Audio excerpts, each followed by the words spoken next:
ආයිබෝන් ඔයාලට සුබ දවසක්. ඕන ඉතින් තේ වෙලාවට කන්න ගන්න පුළුවන් ගොඩාක් රස කෑමක් තමයි අද මම වීඩියෝ එකකින් කරන්න යන්නේ. ඉතින් ගොඩක් වෙලාවට අපි කෙසෙල් ගෙඩි ගෙදරට කියනවා.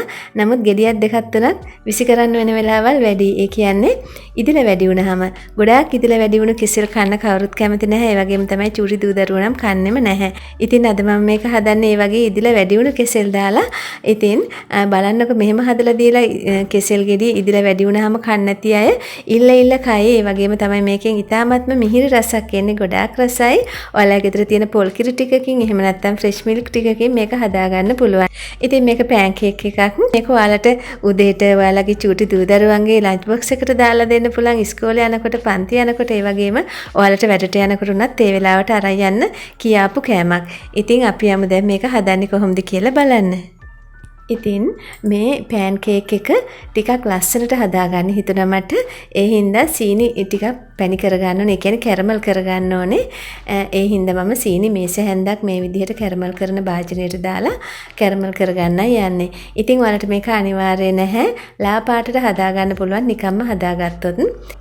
ඉතින් මේ විදිහට මම සීනි මේස හැන්දක් දාලා සාමාන්‍ය ගින්දරේ තමයි මේක රත් වෙන්න තියලා කැරමල් කරගන්නේ. ගොඩක් ගින්දර සැර වැඩි කරගන්න එපා. ඉක්මනටම කළු පාට වෙයි. ඉතින් ටිකක් වෙලා යනකොට මේක ලස්සනට මේ විදිහට රන්වන් පාට වෙලා කැරමල් වෙනවා. ඒ අතරේ මම පෙන්නන්නම් ඔයාලා කිරි මිලිලීටර 300ක් අරගන්න ඕනේ. ඉතින් මම ගත්තේ ෆ්‍රෙෂ් මිල්ක්. ඔයාලට කිසිම ප්‍රශ්නයක් නැහැ. පොල් කිරි දාගන්න පුළුවන් මේකට.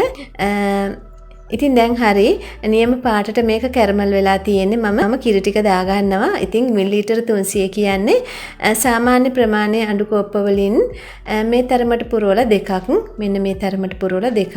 ඉතින් ඔයාලට මට කියන්න දෙයක් තියෙනවා. හැම ගෙදරකම මෙෂරින් කප් නැහැ. ඒ වගේම බර මැන ගන්න ස්කේල් නැහැ. ඒ නිසා තමයි මම මේ අඬු කෝප්ප භාවිතයෙන් මේවා කරන්නේ.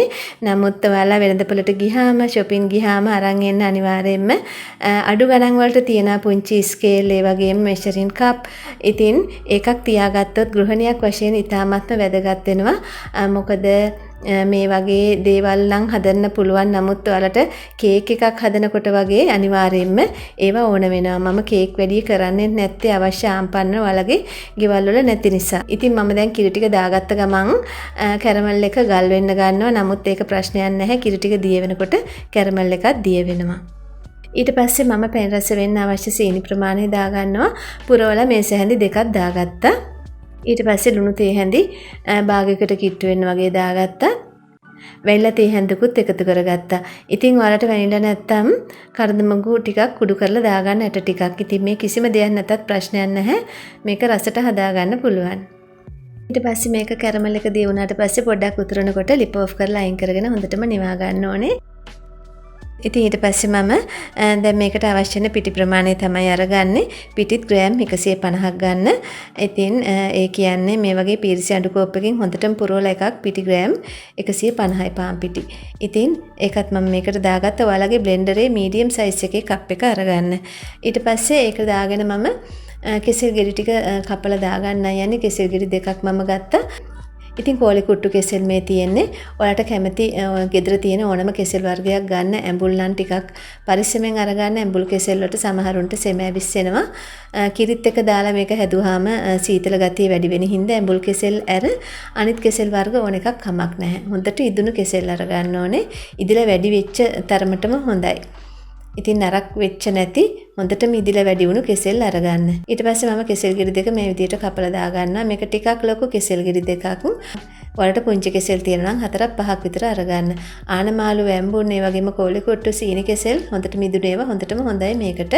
ඊට පස්සේ මම බිත්තරයක් එකතු කරගන්නවා. මේක අනිවාර්ය නැහැ. ඔයාලා වෙජිටේරියන් නම් හරි, ගෙදර නැත්නම් හරි කිසිම ප්‍රශ්නයක් නැහැ. බිත්තරය මම එකතු කරගත්තා අපේ ගෙදර තිබුණු හින්දා. ඉතින් බිත්තර දාගත්තාම පොඩ්ඩක් ඇලෙන ගතිය අඩු වෙනවා අපි හදන භාජනයේ. ඊට පස්සේ හදාගත්ත කැරමල් කිරි මිශ්‍රණය දැන් හොඳට නිවිලා තියෙන්නේ. මම මේක පෙරා ගන්නවා මේකට. ඉතින් ඔයාලට කැරමල් හදාගන්න ඕන නැත්නම් මේක ඉක්මනින්ම හදාගන්නත් පුළුවන්. මේ විදිහට පෙරලා මේකේ තියෙන කෑලි ටිකක් දිය කරලා දාගන්න පුළුවන්. ඊට පස්සේ මේක හොඳට මේ විදිහට කලවම් කරගන්න. මේකට අවශ්‍ය ලුණු, සීනි, වැනිලා හැම එකම දාලා තියෙන හින්දා කිරියකට ආය දාන්න ඕන නැහැ. ඊට පස්සේ මේ විදිහට පොඩ්ඩක් කලවම් කරලා හොඳට බ්ලෙන්ඩ් කරගන්න ඕනේ මේක පේස්ට් එකක් වෙනකම්. ඉතින් මම ඒ විදිහට බ්ලෙන්ඩ් කරගෙන ආවා. දැන් පොඩ්ඩක් ඔයාලා දිව ගාලා බලන්න චුට්ටක් අරගෙන මේකට ඔයාලට අවශ්‍ය සීනි ප්‍රමාණය ඒ වගේම ලුණු හිම ඇති 2 කිලෝ මදි නම් දාගන්න. මට මදි වගේ තේරිලා තව සීනි මේස හැන්දක් දාගත්තා. මම සීනි මේස හැන්දක් එකතු කළා. ඒ වගේම ලුණු චුට්ටකුත් තව එකතු කරගත්තා. ඉතින් ඔයාලා එකපාරටම සීනි ගොඩක් දාගන්න යන්න එපා.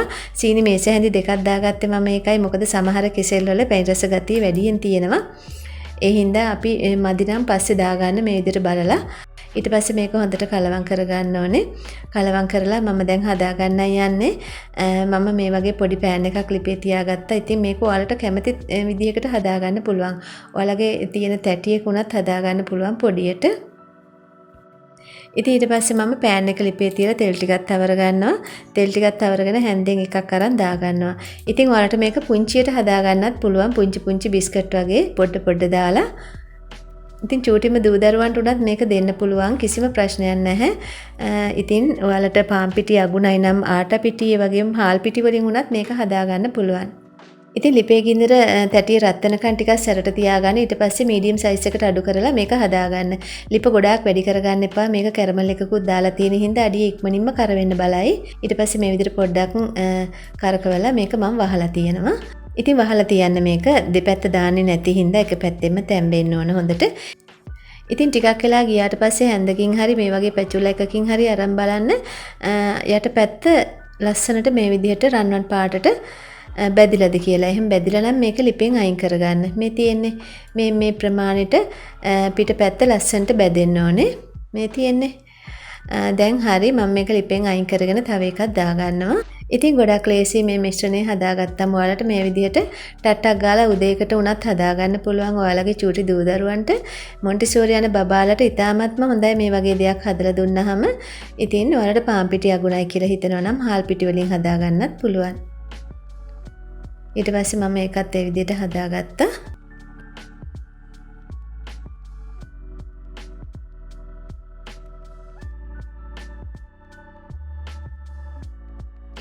හැන්දෙන් තෝස එක වගේ හදන්න යන්න එපා කැඩෙයි එතකොට. මොකද කෙසෙල් ගෙඩි දාලා තියෙන හින්දා මෙලෙක් ගතිය වැඩි මේකේ.